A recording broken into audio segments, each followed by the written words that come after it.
웃으며 던진 상대방의 말 한마디에 마음이 철렁 내려앉은 적이 있지 않은가. 분위기 깰까봐 같이 웃어 넘겼는데 집에 돌아와서야 그 말이 자꾸 떠오른다. 참는 게 어른이라 배워왔지만 이상하게 그런 순간 뒤엔 더 무례한 말이 따라온다. 오늘은 그 억울한 밤을 끝내는 이야기다.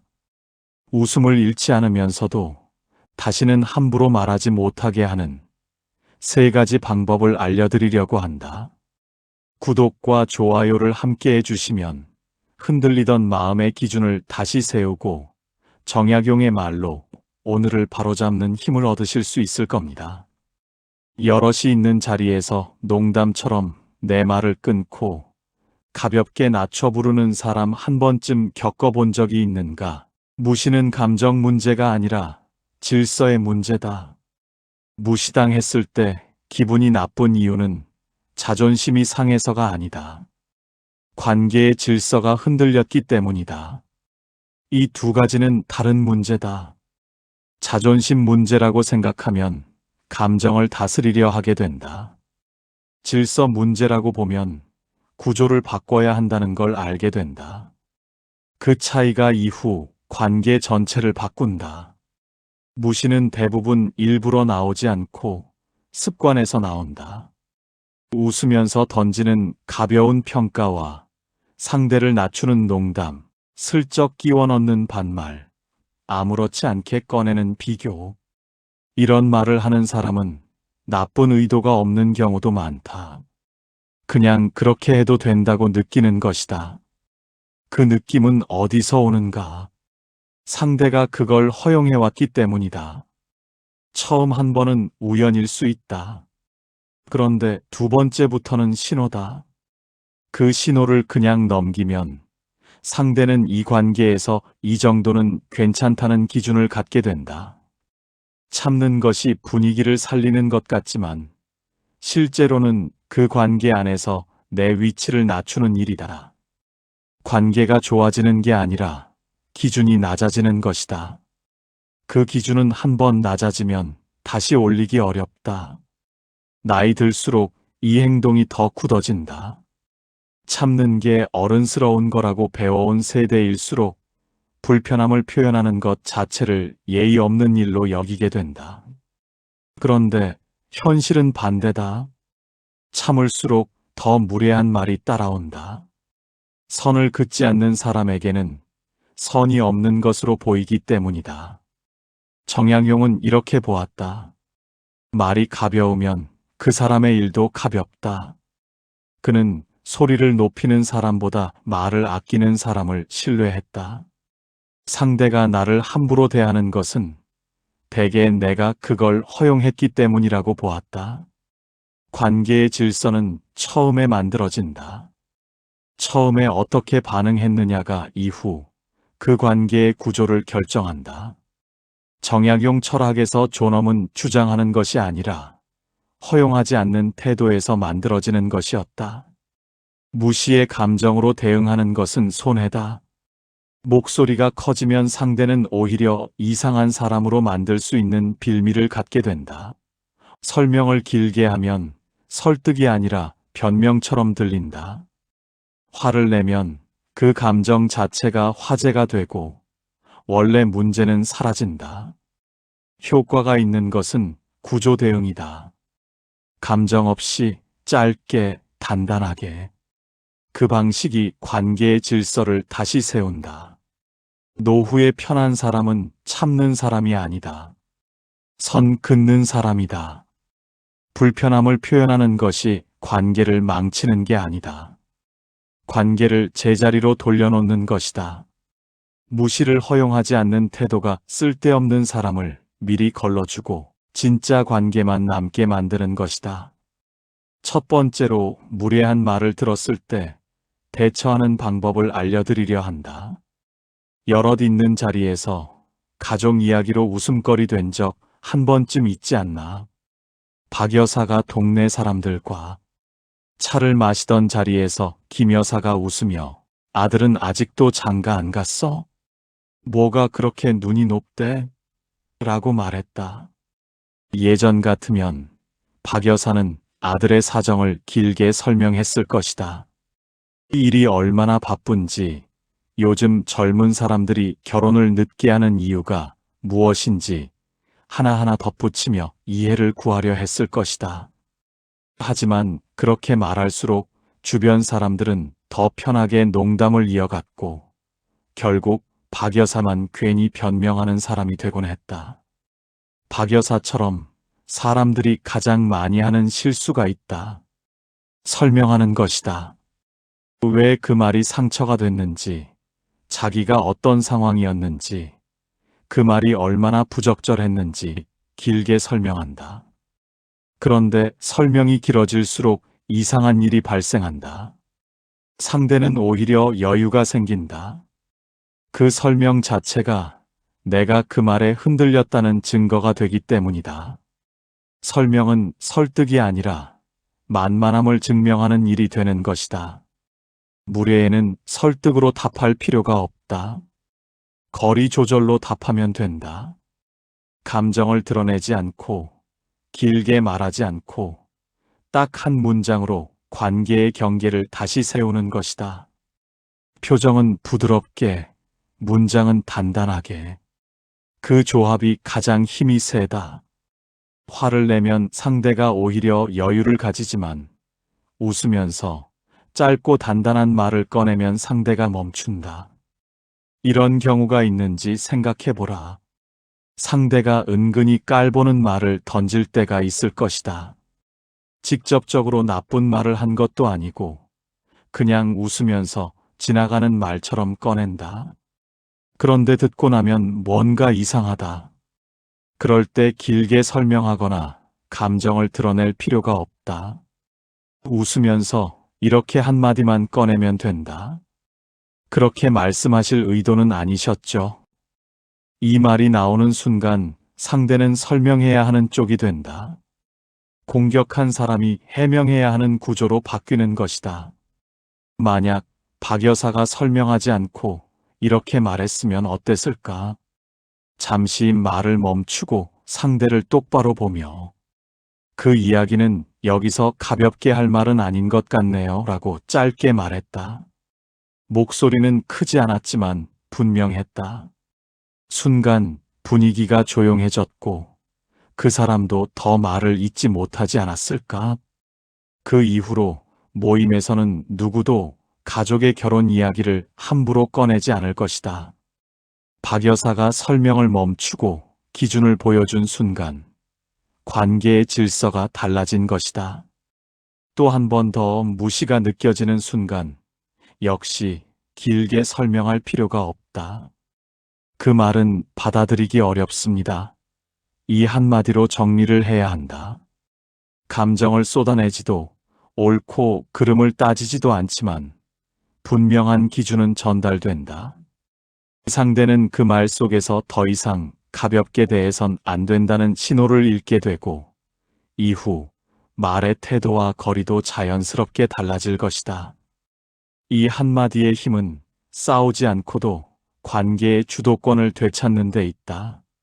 상대는 농담이었다고 웃어넘기기엔 이미 선을 넘었고 진심이었다고 인정하기엔 체면이 걸린다. 결국 말수가 줄어든다. 이것이 품격 있는 대응이다. 정약용은 말이 사람의 깊이를 드러낸다고 했다. 불필요한 변명 없이 선을 긋는 사람은 다시는 가볍게 다뤄지지 않는다. 두 번째 상황은 이런 경우다. 반말이나 비꼬는 말, 농담처럼 포장한 평가가 나올 때가 있다. 예를 들어 여러 사람이 있는 자리에서 누군가가 그건 네가 몰라서 그렇지라며 웃으면서 말을 끊는 경우가 있다. 겉으로는 농담처럼 들리지만 실제로는 상대를 한 단계 아래로 두는 표현이다. 이런 순간에 맞받아치거나 따지기 시작하면 말싸움이 된다. 대신 잠시 멈추고 표정만 정리해도 이미 선을 넘었다는 신호가 필요하다. 감정 없이 거리만 조정하면 된다. 그 말은 저는 그렇게 안 들리네요. 또는 그건 농담으로 넘기기 어렵네요. 짧고 조용한 말이지만 이 한마디 안에 나는 그 말을 그냥 넘기지 않는다는 신호가 담겨 있다. 상대는 그 신호를 받는다. 말의 온도가 달라진다. 이 문장은 상대를 공격하지 않으면서도 대화의 방향을 바꾼다. 옳고 그름을 따지지 않고 감정을 설명하지도 않는다. 그저 이 선은 넘어오지 말라는 기준을 보여줄 뿐이다. 이 말의 핵심은 상대를 바꾸려는 데 있지 않다.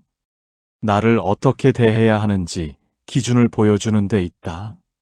사람은 설명보다 신호에 더 빨리 반응한다. 한 번 선을 분명히 하면 같은 말은 반복되지 않는다. 결국 관계의 무게는 크게 싸운 사람보다 조용히 선을 지킨 사람이 잡게 된다. 정약용은 말의 절제가 곧 사람의 격이라고 했다. 이렇게 선을 그은 사람은 더 이상 가벼운 대상으로 취급되지 않는다. 나이가 들수록 필요한 건 말솜씨가 아니라 기준이다. 말을 잘하려 애쓰기보다 어떤 말은 받아들이고 어떤 말은 멈추게 할지 분명히 아는 것이 더 중요하다. 기준이 분명한 사람 옆에서는 함부로 말이 나오지 않는다. 결국 관계를 편하게 만드는 힘은 많이 말하는 데서가 아니라 필요한 순간에 단호하게 선을 긋는 데서 나온다. 마지막으로 한 번이 아니라 반복적으로 같은 행동이 나올 때가 있다. 이미 한두 번 신호를 보냈는데도 계속된다면 그건 습관이 아니라 의도인 것이다. 이때는 한 단계 더 나아가야 한다. 그 정도로 이야기 들을 관계는 아닌 것 같네요. 이 말이 나오면 상대는 선택을 해야 한다. 무례를 인정하거나 아니면 관계가 정리되거나 어느 쪽이든 나쁘지 않다. 인정하면 관계가 바로잡히고 정리되면 소모가 끝난다. 이 문장은 감정의 폭발이 아니라 관계의 기준 선언이다. 더 설명하지 않아도 되고 붙잡지도 설득하지도 않는다. 정약용은 사람을 가볍게 대하는 이는 멀리하라고 했다. 나를 소모시키는 관계를 끊는 것은 냉정함이 아니라 스스로를 지키는 지혜다. 이 세 문장에 공통점이 있다. 감정이 없다는 것이다. 억울하다는 말도 없고 상처받았다는 말도 없고 화가 났다는 표현도 없다. 그냥 사실처럼 당연한 것처럼 꺼낸다. 그래서 힘이 있다. 감정이 실리면 상대는 그 감정에 반응하지만 감정이 없으면 상대는 말 자체를 받아들여야 한다. 나이 들수록 이 방식이 더 잘 맞는다. 젊을 때는 목소리 크기로 해결하는 경우도 있지만 노후에는 차분하고 짧은 한 문장이 훨씬 더 무게가 있다. 오랜 시간을 살아온 사람의 조용한 한마디는 그 자체로 이미 격이 다르게 들린다. 그게 나이가 주는 실제 힘인 것이다. 노후 인간관계의 지침으로 이 세 문장을 기억해두면 된다. 상황에 따라 골라 쓰면 된다. 그리고 이 문장을 쓴 이후에도 같은 행동이 반복된다면 그건 더 이상 대응의 문제가 아니다. 정리할 신호인 것이다. 정약용은 왜 말을 아끼는 사람을 믿었을까? 말이 많은 사람과 말이 적은 사람 중 누가 더 신뢰가 가는가? 처음 만날 때는 말 많은 사람이 인상에 남는다. 활기차고 재미있고 분위기를 이끈다. 그런데 시간이 지나면 달라진다.